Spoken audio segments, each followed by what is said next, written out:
Assalamualaikum warahmatullahi wabarakatuh. Perkenalkan, nama saya Siludiru Nazala dari kelas 11 IPS 1. Nomor absen 28. Di sini saya akan menjelaskan tentang peristiwa penting di Eropa. Perkembangan peradaban umat manusia terus bergulir sepanjang masa, mulai dari zaman peradaban awal hingga zaman modern. Peristiwa penting di Eropa meliputi Renaissance, merkantilisme, reformasi gereja, Aufklärung, dan revolusi industri. Pertama ada Renaissance. Kebudayaan Renaissance ditunjukkan untuk menghidupkan kembali humanisme klasik yang sempat terhambat oleh gaya berpikir di abad pertengahan, yaitu pengaruh masyarakat Eropa yang didominasi aturan gereja Katolik. Humanisme Renaissance penekanannya pada individualisme yang menganggap manusia sebagai pribadi yang perlu diperhatikan, bebas untuk berbuat sesuatu dan menganut keyakinan tertentu. Gagasan ini mendorong tindakan manusia melalui kecerdasan dan kemampuan individu dalam segala hal, sebagai manusia yang dicita-citakan humanisme Renaissance, yaitu manusia universal. Renaissance atau abad pembaharuan abad 14-17 merupakan zaman peralihan dari abad pertengahan ke zaman modern. Pada abad ini, abad 15 dan seterusnya ditandai dengan pemakaian kertas dan penemuan barang metal yang menyebabkan mudahnya penyebaran kebudayaan Renaissance secara perlahan dari Florence, Italia ke bagian Eropa lainnya. Yang kedua, ada merkantilisme. Semangat Renaissance dan humanisme ini menekankan kebebasan individu.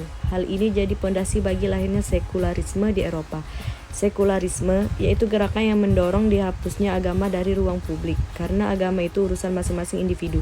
Dengan semangat Renaissance ini, masyarakat Eropa menjadi berkembang dalam ilmu pengetahuan dan perdagangan yang melahirkan paham merkantilisme abad 16 sampai 18. Paham merkantilisme mengatakan kesejahteraan suatu negara itu ditentukan dengan banyaknya aset atau modal yang dimiliki dan juga besarnya volume perdagangan global suatu negara.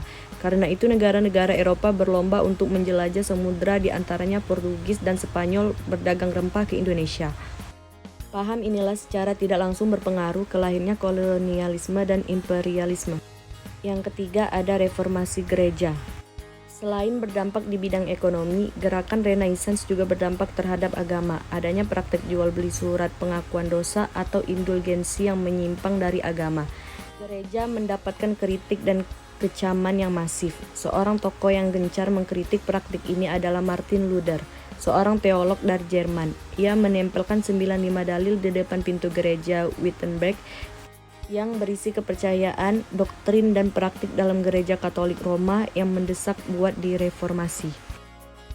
Di 95 dalil itu ada daftar kebobrokan moral pejabat gereja. Ide Luther mulai tersebar ke seluruh Eropa. Luther dipanggil pihak gereja untuk mempertanggungjawabkan dalilnya.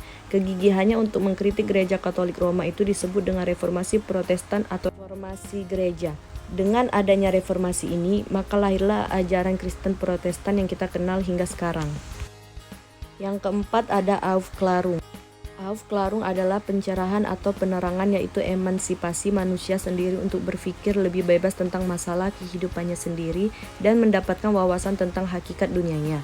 Aufklärung mewujudkan cita-cita Renaissance dan dipercepat perkembangannya oleh empirisme dan skeptisisme modern serta oleh penemuan-penemuan ilmiah abad ke-17. Aufklärung berhubungan dengan situasi budaya di abad ke-18, terutama di Jerman, Prancis, Inggris, dan Amerika. Yang kelima atau yang terakhir adalah revolusi industri. Revolusi industri terjadi antara tahun 1750 sampai 1850, di mana terjadinya perubahan secara besar-besaran di bidang pertanian, manufaktur, pertambangan, transportasi, dan teknologi, serta memiliki dampak yang mendalam terhadap kondisi sosial, ekonomi, dan budaya di dunia. Bermula dari Eropa menyebar ke seluruh dunia, di mana terjadinya peralihan dalam penggunaan tenaga kerja di Inggris dari tenaga hewan dan manusia menjadi mesin yang berbasis manufaktur. Periode awal dimulai dengan dilakukannya mekanisasi terhadap industri tekstil, pengembangan teknik, pembuatan besi, dan peningkatan penggunaan batu bara, ekspansi perdagangan, perbaikan, dan pembangunan infrastruktur. Baiklah, sekian dari saya. Terima kasih. Wassalamualaikum warahmatullahi wabarakatuh.